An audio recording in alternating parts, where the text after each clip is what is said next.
All right, all right, all right. And we are live. You know what time it is.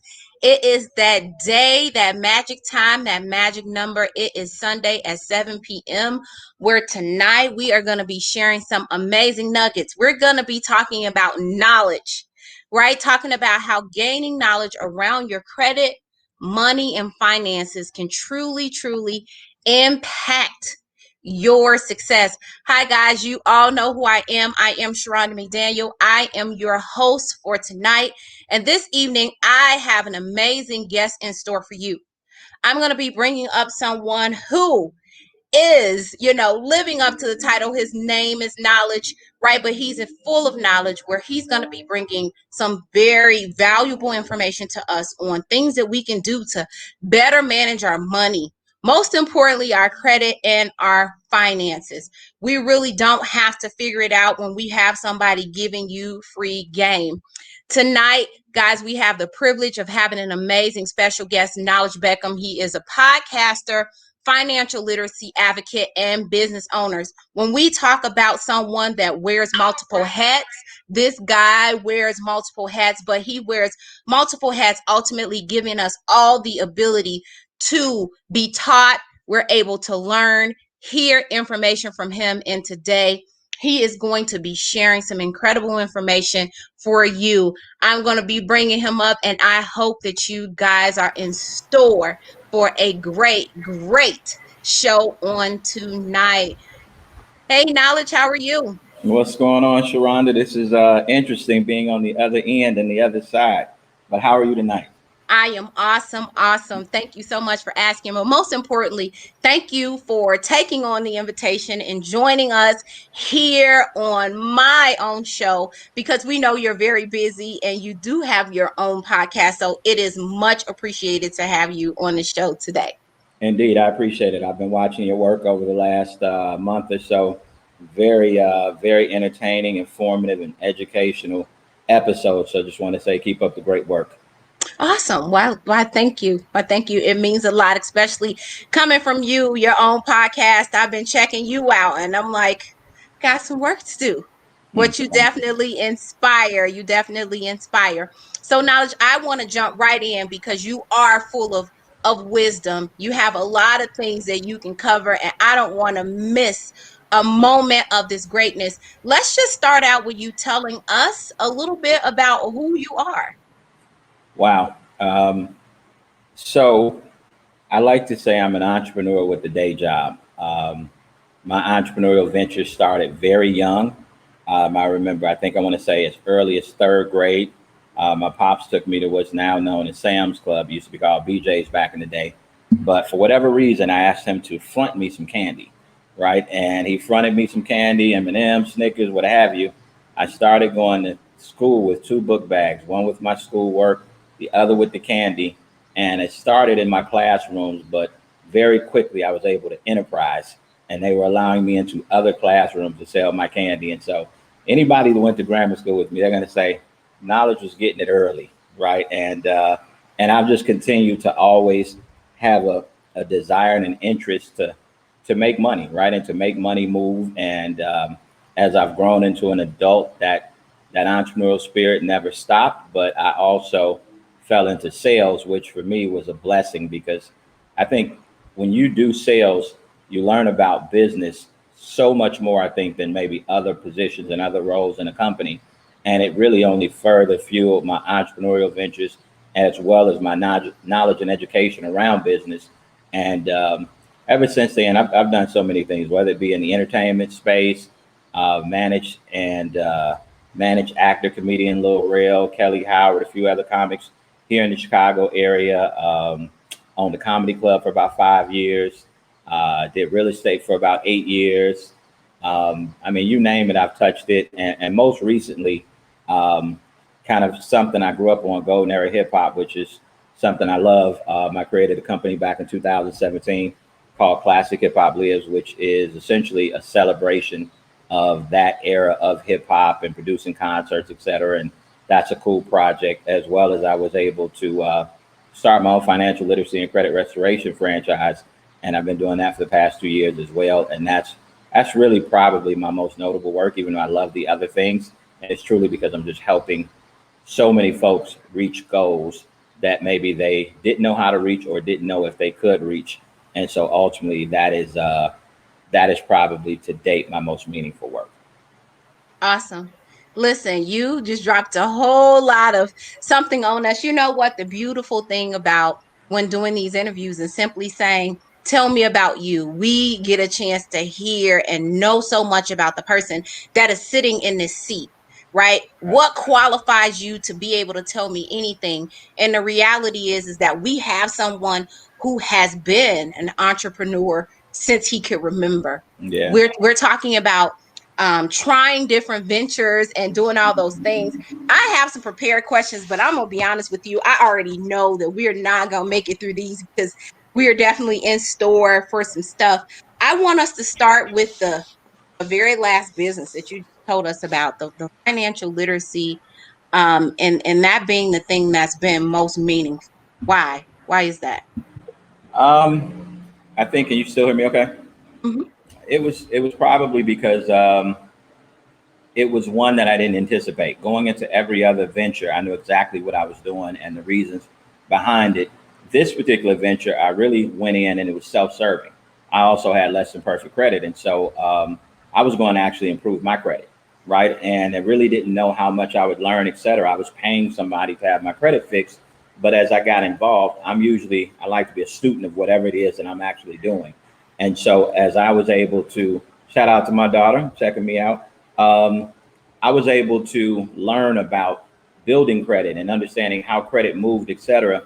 And as I learned that, it was the type of person I am. There was no way that I was going to learn information and not give that information away. And as I started to talk with people and saw how even people that, smart, educated people still really didn't understand how credit worked, then I knew that this was information that I had to share.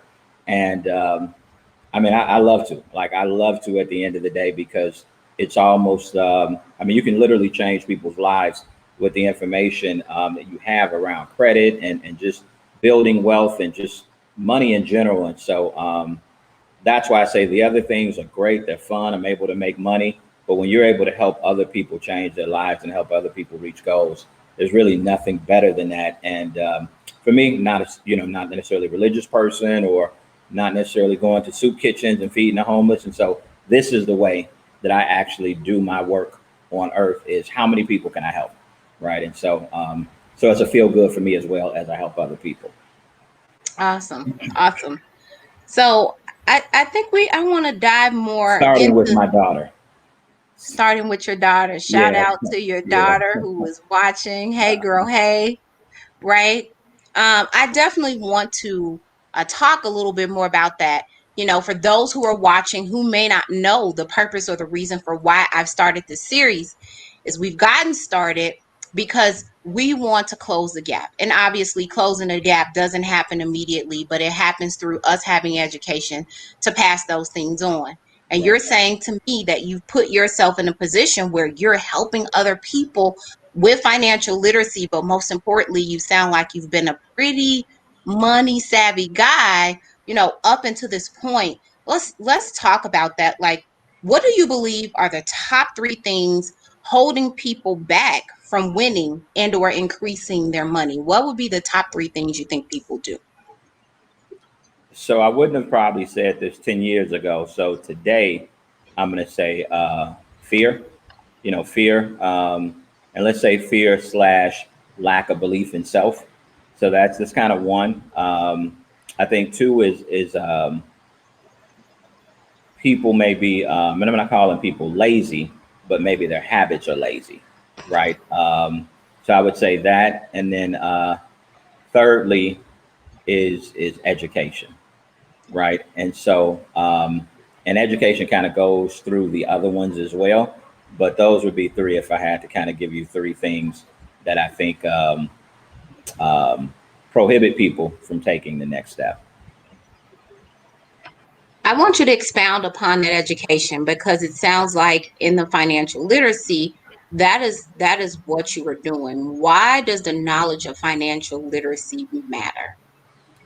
Um, It's everything, right? It's everything. It's specifically for Black people, right? Black people, ultimately, in my opinion, we have so many challenges in this country, and you can either ask for equity or you can kind of do for self, right? And then at the end of the day, right, there's always going to be things that impact us that are larger, but oftentimes if you're able to do for yourself, for an example, and we've talked about this, but stock market participation, right? That's something that for most of my life I knew it, right? When I started working in corporate, 20 years ago, I saw people that didn't look like me, and that's what they were doing, right? In addition to working, they were playing the stock market heavy, and I never, and for some of the reasons we talked about, I never dove into that space in terms of getting educated and becoming educated. But I think today the reason that is so important is it opens the door to families and making more, and by making more, being able to provide their kids sometimes better access to things, whether it be schools, education, neighborhoods that they grow up in. And so it all kind of starts at the foundation of education. And I think today education is so much more easier to get, right? You can get an Audible subscription for 14.99 a month, right? I think gives you one or two books a month, audiobooks that you can listen to about a certain topic, right? You can go on YouTube and just dive into hours and hours and hours of information. And so I share this with my team a lot when it goes into the stock market. I had a goal of I want to learn more about the stock market, and I took these simple steps, right? Because I'm not the biggest reader, right? I can read, but it's just I love to the way that I learn. I learn to watch things. So every morning I used to watch sports in the morning, like sports talk, talking head type shows, and now I watch Squawk Talk on CNBC, right? For like from the time I get up from like 6 to 8 before I start my 9 to 5, I watch news about companies, businesses, stories, etc., right? About certain stocks, what's happening out there. And then at the end of my day, right about 4 o'clock, I watch it for about an hour, hour and a half on the flip side. And now I'm watching the actual market on Robinhood, etc., throughout the day. And so I didn't take any big leaps. I tweaked a couple things that I was doing during my day to make sure that I'm dripping that knowledge on myself every single day. And I'm a numbers person, right? So 3 hours a day, Monday through Friday, that's 15 hours a week. That's 60 hours a month. How am I not going to know more than the month before if I'm doing 60 hours a month, not in hardcore reading? I didn't necessarily take out time and do additional time. I just changed what my day looked like. And what will I look like in 6 months when I take 60 times six, right? And I have 360 hours in the market. Like that's how quickly you can really change your mindset and what you know about things and educating yourself without having to have any extra money or anything else. It's just what you do with your time. So I don't know if that specifically answered your question, but Parts of it did, but you definitely added additional insight, which sounds like what you're saying to us is just shifting our mindset and shifting gears on where we're spending our time, right? That extra time instead of watching America's Got Talent, right? mhm. We watch something else that puts that knowledge in. So knowledge, you talked about financial literacy, educating people and helping people, right? What I didn't tell everybody is, guys, knowledge is one of my business partners in credit restoration. But knowledge, you have a webinar or live that you have titled, "Why Aren't You at a 750?" Yeah, Why is that important? And why do you think most people aren't at a 750? yeah. So I titled it "Why Are You Not at a 750?" Because really it's just my story, right? It's my story, and what I wanted to kind of impart upon people is here's someone that from the outside looking in was semi-successful, right? Good job, six-figure earner, living in a good part of town, but because I could, the trap that I always say about credit is I was still able to do 90% of the things that I wanted to do, right? Buy a car, buy this, buy that. I could still do those things. But what I didn't realize is that I wasn't doing those things efficiently, right? And so I wanted to capture that audience. I just chose 750 because that's a number that most people will agree that's a good credit score is to be at a 750.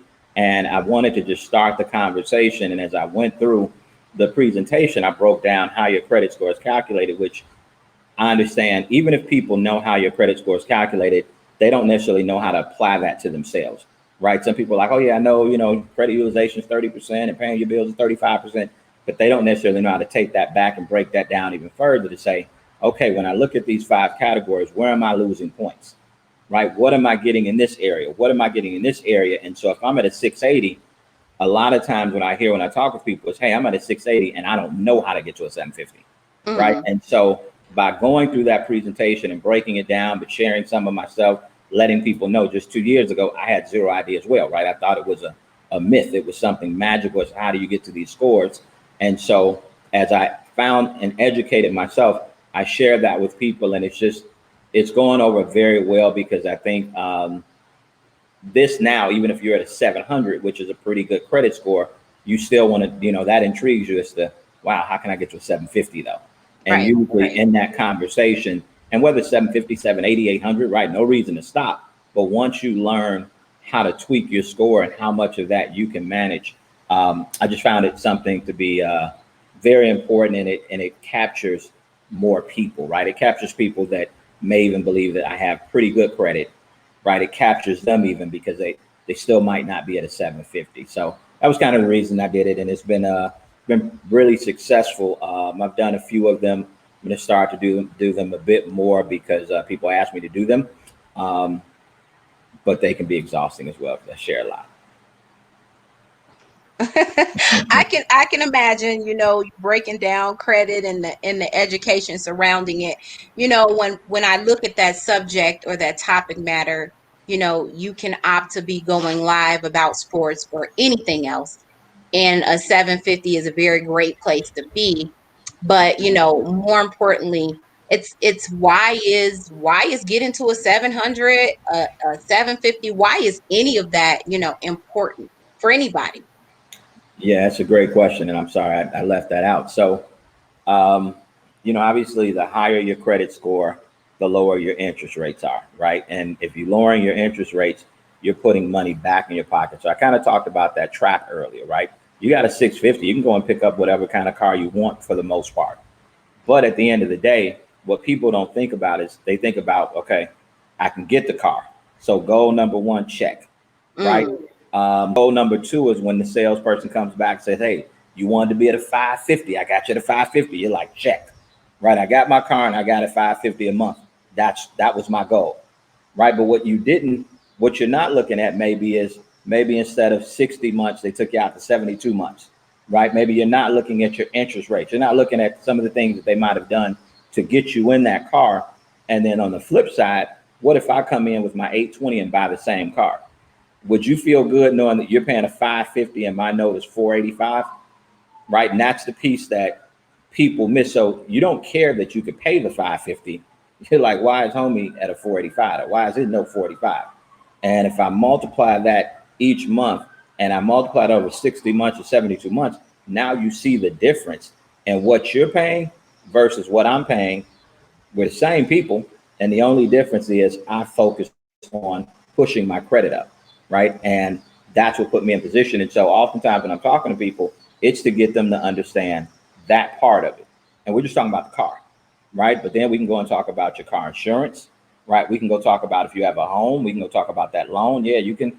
All you need is a minimum 580. Well, you don't want to buy a house at a 580, right? It's the biggest expense that you're going to take on. You want to purchase that house with as high of a credit score as you can possibly have. And so as you start to go item by item that you're potentially leveraging your credit for, and you're looking at the interest payments that you're paying because of your credit score versus having maybe a higher credit score, you can start to literally look at how much additional money is going out of your household every single month because of that score.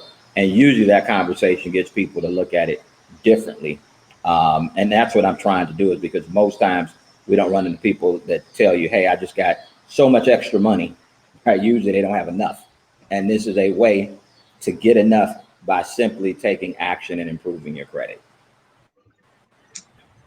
You know, it's a I have you on the show, and for those who are watching on tonight, we are speaking Knowledge Beckom, podcaster, financial literacy advocate.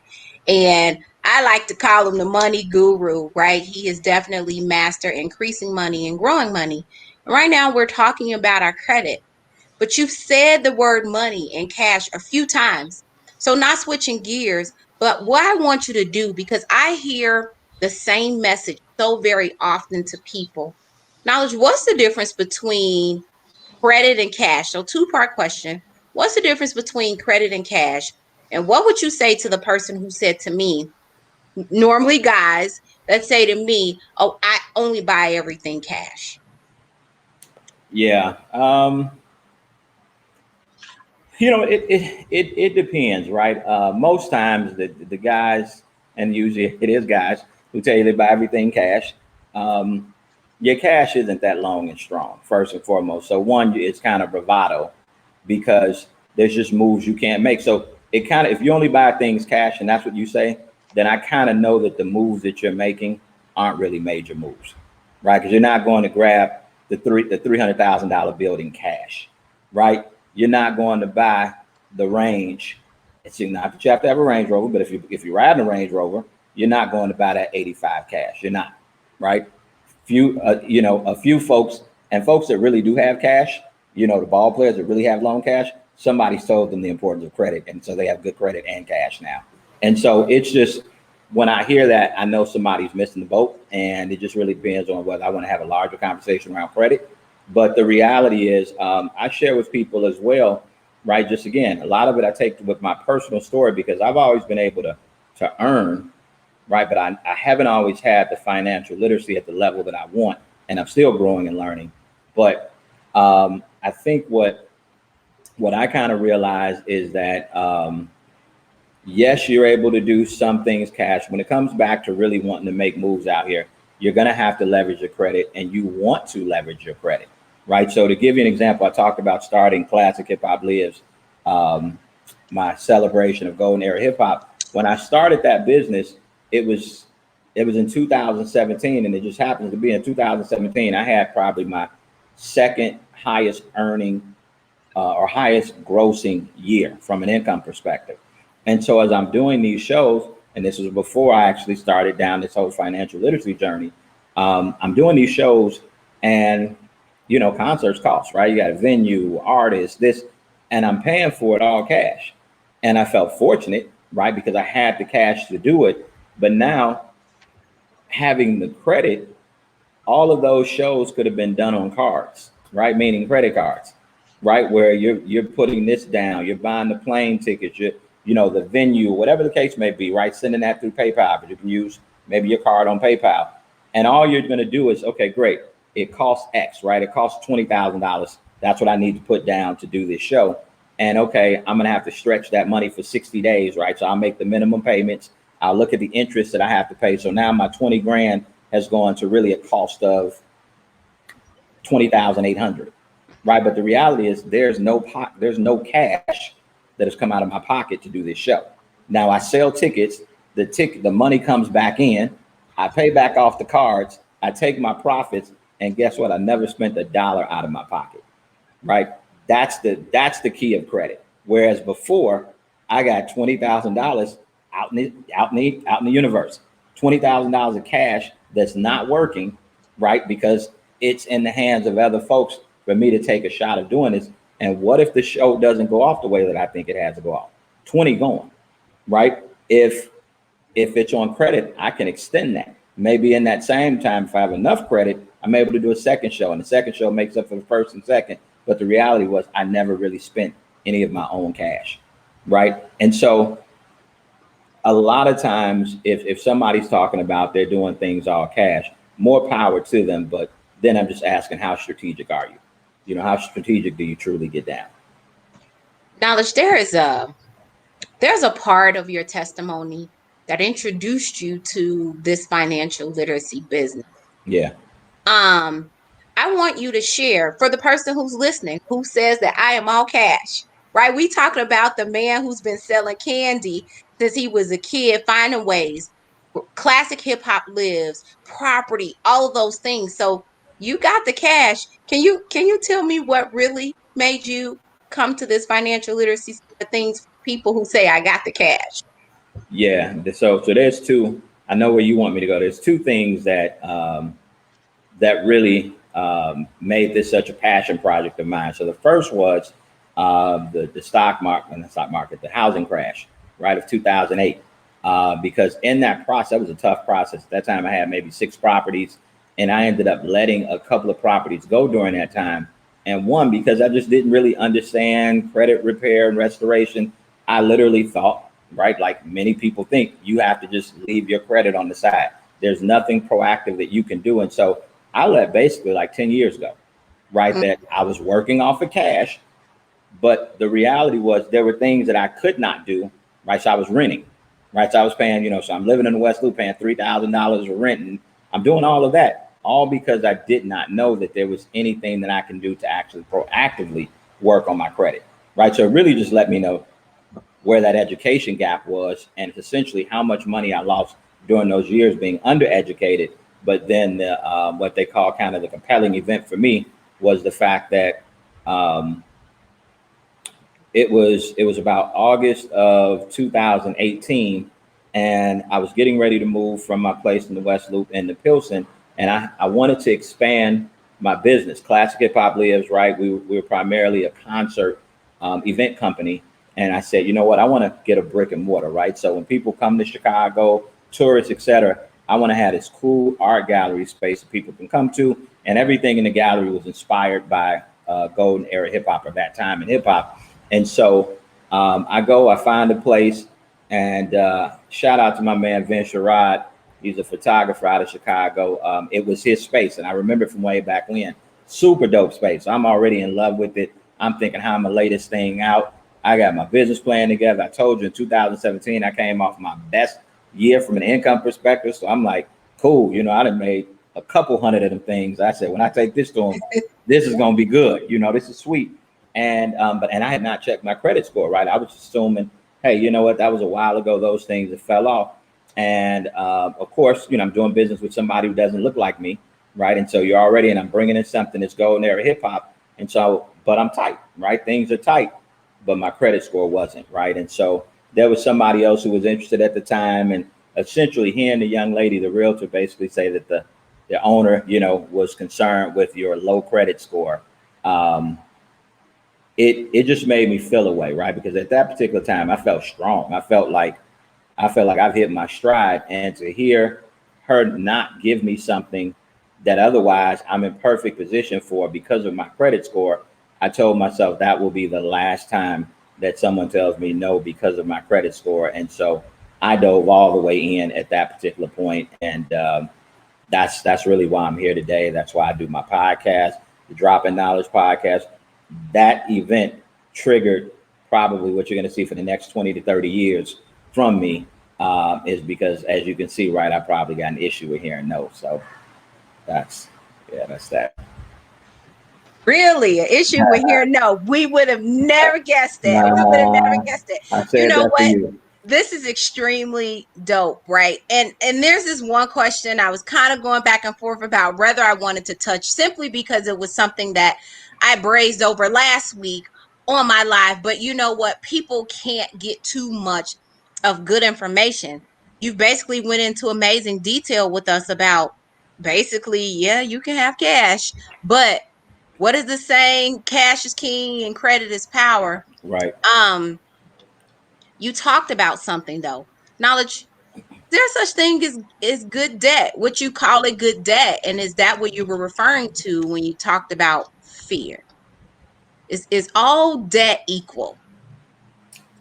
So, all to me, right, I know that there's people that are far more um, they're far greater veterans and seasoned around financial literacy than myself. And so Mm-hmm. I know that some folks say no debt, right?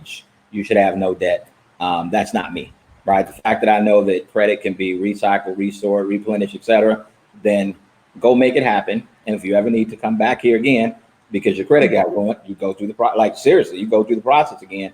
You don't allow that to finish you, but then you also want to be educated as you maybe go after entrepreneurial ventures, et cetera. You structure them the right way, so that maybe you're not personally hurt from a credit perspective when you're doing some of these things. But yeah, there's definitely different types of debt, right? I think if you're an entrepreneur and you want to build a company, as best you can, you should do that with somebody else's money, right? Ultimately, at the end of the day, why not, right? And you simply factor in the cost of that capital that you're leveraging to do what you want to do.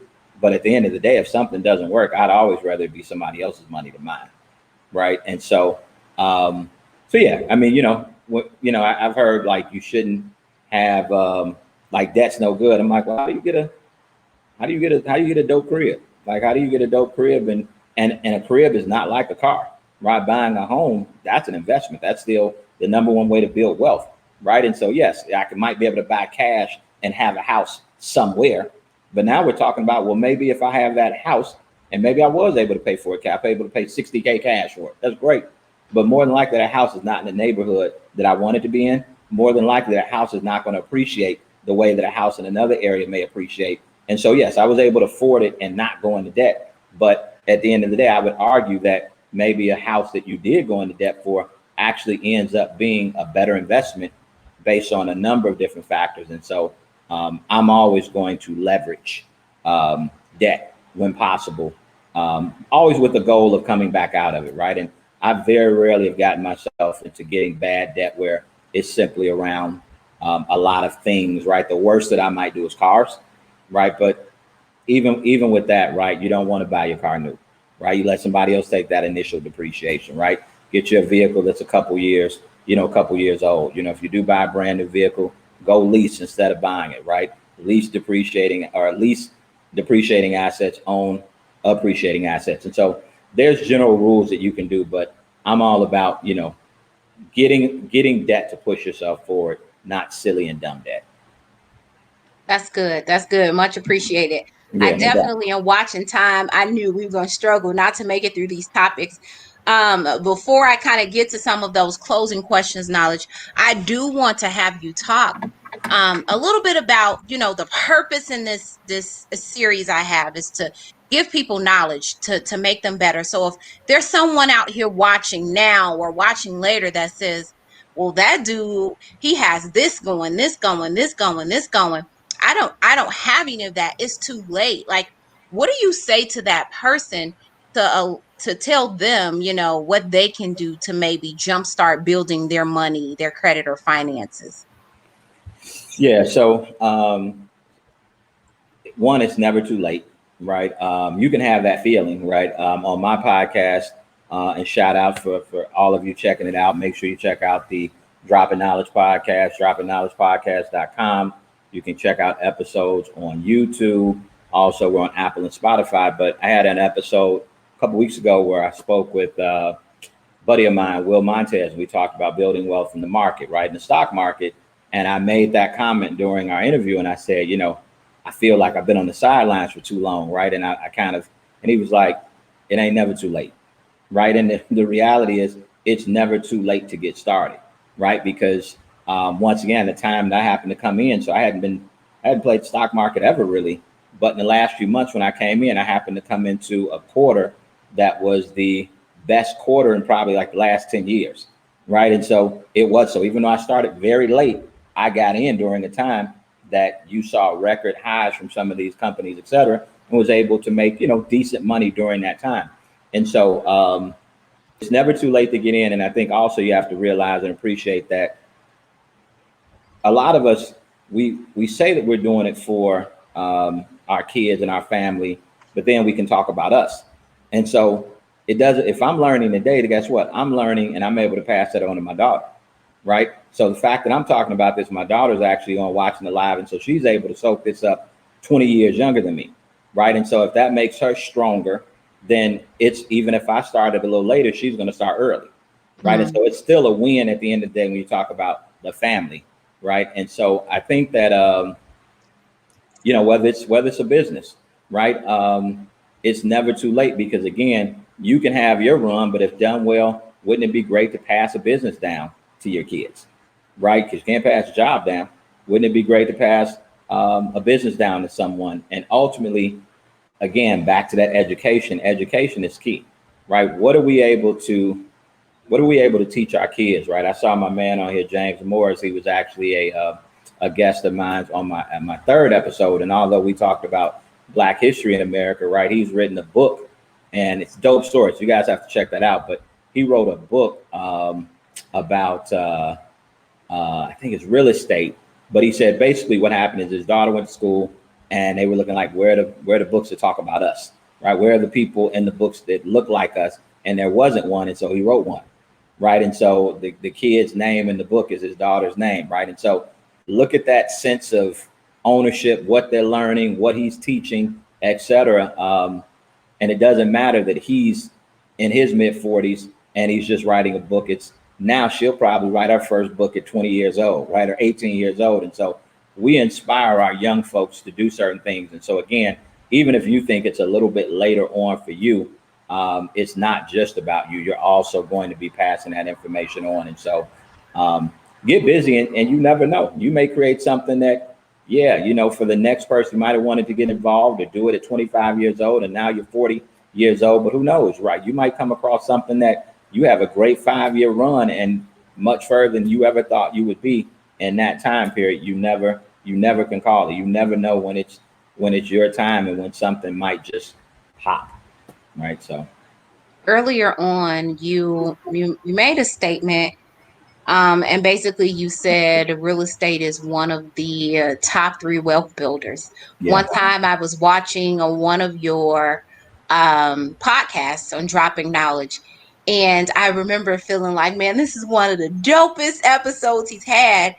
And you share 3 things. You share with us 3 things that you believe, in your opinion, are the top 3 things to create wealth. What are they?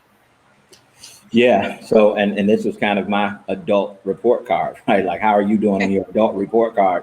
And so, and the way that I broke it down is these are 3 of the biggest differences between the rich and the poor, right? And so one was stock market participation. And so at that time, I looked like uh, I'm not in the stock market. So now F, right? And so I immediately said, I need to get involved. Because if you think about it, let's say you don't have the biggest hustle, right? You're not trying to do buildings and property because it's just scary to you, right? Or whatever. You don't have time, etc.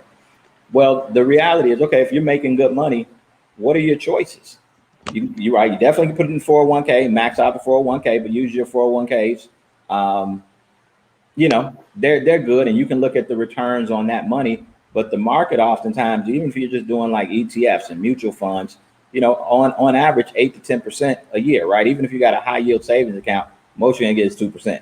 And if it's in your checking or savings account, you're losing money, right? And so you got to definitely do something in the stock market. And again, that's why the episode was so great. So we talked about, if you're the beginner and you're like, I don't know how to pick individual stocks, right? Then just go with the names, go with Nike, go with Walmart. They're really not going to let you down. Now, granted, they might not grow the same way as maybe a tech stock or something like that, but you don't have to be in it for that. All you want to do is grow your money at the end of the day. And so stock market participation was one.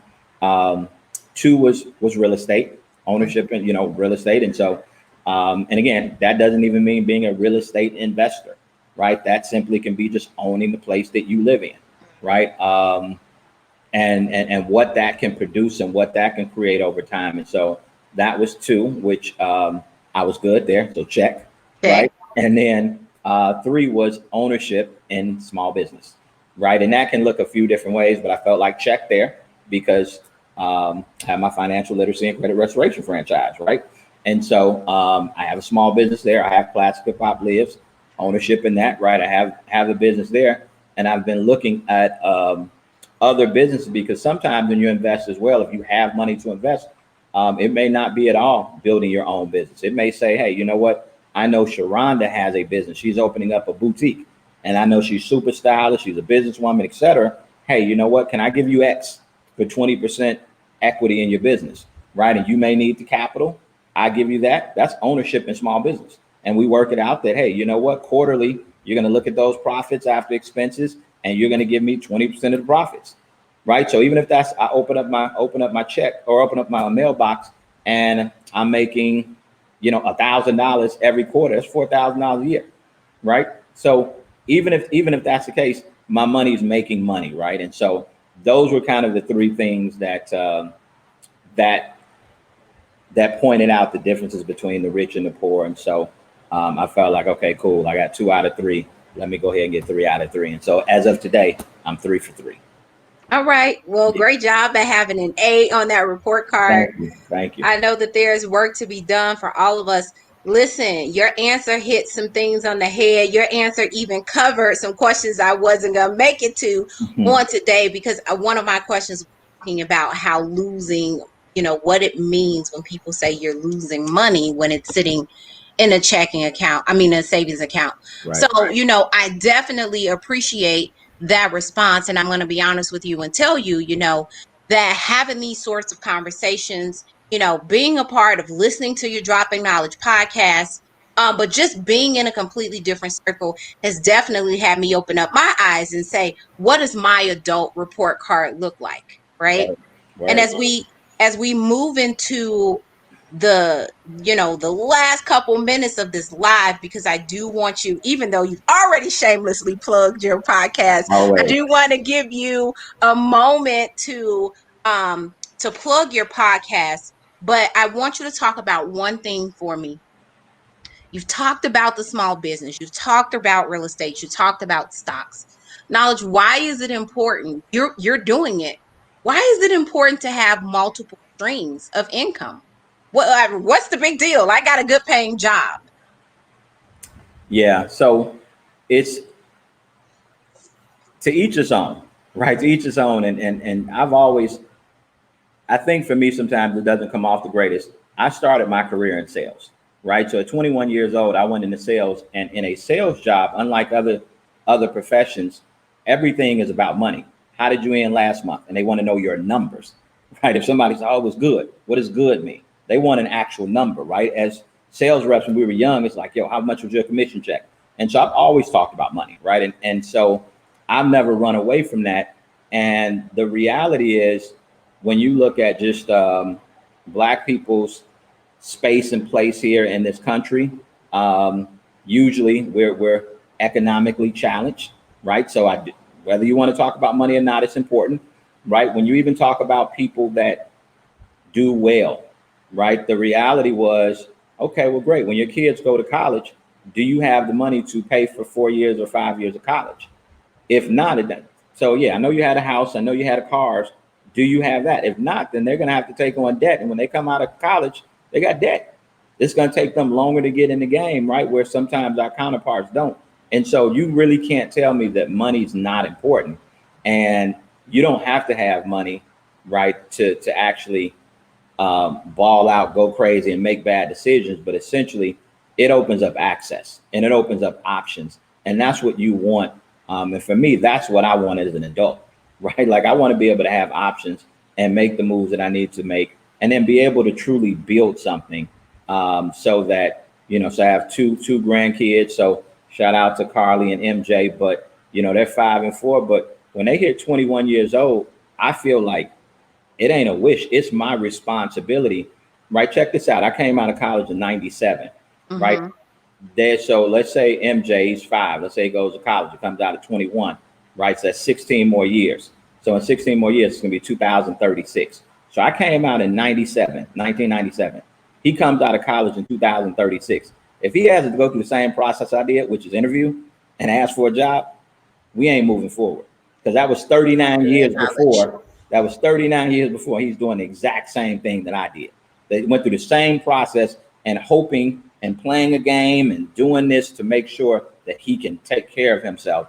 That's not what I want, right? I want to make sure that he's walking into something and Carly's walking into something. And to do that, that's probably not going to come from my one stream of income, right? It's probably going to be because I got busy out here and I had to do other things. So forget the most simple one, which is having a job, you lose your job, and now you can't take. That's the most simple and basic. But I'm Mm-hmm. talking about really putting yourself in a different position and stratosphere that you're absolutely going to need to create additional streams, and it just puts you in. It puts you in position of power, right? I like to play from a power position, and many of us never play from that, right? We don't play from power positions. We are it's funny, and I know we're getting ready to wrap, but I was talking to my nephew yesterday, and we were having a nice heated and spicy discussion last night. And I was telling bro, and I talked with this. Me and James talked about this on the podcast as well, episode number 3, season 2. But we talked about the fact that where does the KKK live, right? And they live everywhere, right? They're in the police departments, they're in corporate America, they're everywhere. And so Mm, the reality is, looking and having the skin color that we have, you better not be so comfortable in anything that you're doing that you don't control to feel like you're good. And as a man, my whole family could be riding on that. So yeah. I'm in position as a man. I'm in a place that I'm truly unsecure, regardless of what I'm making, and I just don't want to be in that position. And when you start to tap into multiple streams, real estate, stock, etc., you're just putting yourself in a position of power. And so that's why it's so important to me, and that's why I talk about it so much. I definitely appreciate it, Knowledge. Listen, you have the people watching this live. They're going crazy in the comments because this is the good stuff, right? This is why I reach out to individuals like yourself or the gentleman from last week, because this is what it looks like to pass on a wealth of information, Yeah, positions of power, and many of us don't move from it. facts. I absolutely hate that these things have to be timed and we stop at the 45-minute mark because it Mhm. just got good. I That's got right. so many other questions for you, but I do want to give you a moment to share your platform and talk a little bit about Dropping Knowledge podcast as you wrap up on today's. Got it. You got it. So one, I want to give it back to you and say thank you very much. I've been waiting for my opportunity to get onto your platform. You've been doing an amazing job with these podcasts. You're wearing me out, so I'm gonna have to see if you can help me get all of my graphics and branding together. But you're doing an amazing job, so keep it up. For folks that this is your first time meeting me, thank you for tuning in. Again, Knowledge Beckom on Facebook, so feel free to friend me on Facebook. But I developed the Dropping Knowledge podcast roughly about 3 months ago, 4 months ago. It was about a month into COVID. I'm sitting around the house and we can't do much, right? And as my financial literacy is building and the business is growing, I'm starting to have conversations with folks because you got a chance to catch up with people. And we're talking about topics that, to be honest, it's not always things that I'm talking about with my group of people, but it was such good information. And I said, now you have a really unique network of experts basically in other areas, and you can keep these conversations to yourself and take that information and that brain food and make it work for you and your family. But I said, really, we should put this out there for the masses, right? And if there's one or two people that pick up something that makes sense, it's great. So I've tried to pick up topics and focus on topics that I think are important, that I think that some of us, if I'm a big scale guy, right? On a 1 to 10, I try to say, where are we at on life insurance? If you really drill down and ask 10 people really some basics about life insurance, how well would they understand it? And if I think that we're at like a 4 through 6, I'm like, we need it then, right? And I go out through my network, I try to find that person, and we come and do something similar to you. And we have a 45-minute conversation. And my hopes is that somebody's sitting there and they're watching and they're like, wow, I'm much more educated about life insurance now. I'm much more educated of what I need to do to build business credit, right? I'm much more educated about, I'm not as scared to jump into the stock market because now I have a little bit of a game plan as to how to do it as a beginner. And so I initially started, said, let's see what people think. But as I've gotten into it and I've gotten such great feedback, that's why we actually made it a podcast. And so we're on Apple and Spotify. Make sure that you look for Dropping Knowledge Podcast. You have to put all of that in because there's a few dropping knowledges out there. We also just put the YouTube page up a couple of days ago. And so all of 14 episodes are out on the YouTube page. Again, search for Dropping Knowledge Podcast. Check those out. And really, at the end of the day, they're for us. It's just trying to close the gap so that we can start to at least get our minds in place to strive for positions of power. And we do that through education. And so that's why it's such a passion project and so important for me to continue to do. Awesome, awesome. Amazing job at all that you're doing. Thank you. From the financial literacy, from building on the podcast, and just passing on the information. It starts somewhere. Thank you again for being on today's series. Right, I definitely appreciate it. And I've had my turn on your podcast, but I want to come back for season two. Listen, you got it. But You got thank it. you. Thank You you got so it. much Thank as you. we come out to a wrap. That was absolutely amazing knowledge. I definitely appreciate you. Guys, that is a wrap. We are over by just a few minutes, but sometimes these things get very good. Listen, knowledge dropped a lot of knowledge on you. That title had a bunch of pun intended, but it was also very factual, right? Tonight we share with you knowledge around your credit, your finances, but you mastering or becoming a better person with your money. I have a question for you. What is your adult report card? Just because we are where we are today doesn't mean we have to stay where we are. So I don't have all of the check box on my report card, but real estate, I'm about to check that one off. Small business, I'm checking that one off, and learning stocks as well. Doesn't really matter where you started or where you are, but it matters where you're going. And those are all through decisions. I hope that each and every one of you were inspired by tonight. Don't forget to like, comment, and share. Stop learning all of this information and not bringing people on with you. Let's all get better together. The way that we close the gap is that we have information to pass on to one another. And that is what this series is all about. I am more than grateful for you.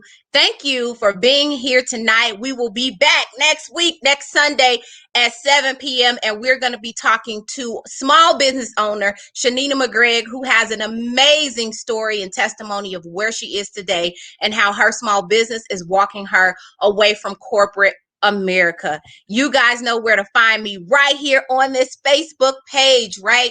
Thank you for joining us. You can find me here on Facebook at Shronda McDaniel, Instagram at Empowered with Shronda, and I am also on YouTube, Empowered with Shronda. Guys, go subscribe. Make this wealth of information that is absolutely free, impactful in our communities to people that you know. You guys all stay safe. Again, thank you so much for joining us. You stay blessed. God bless each and every one of you. Have an amazing holiday on tomorrow. Good night, all.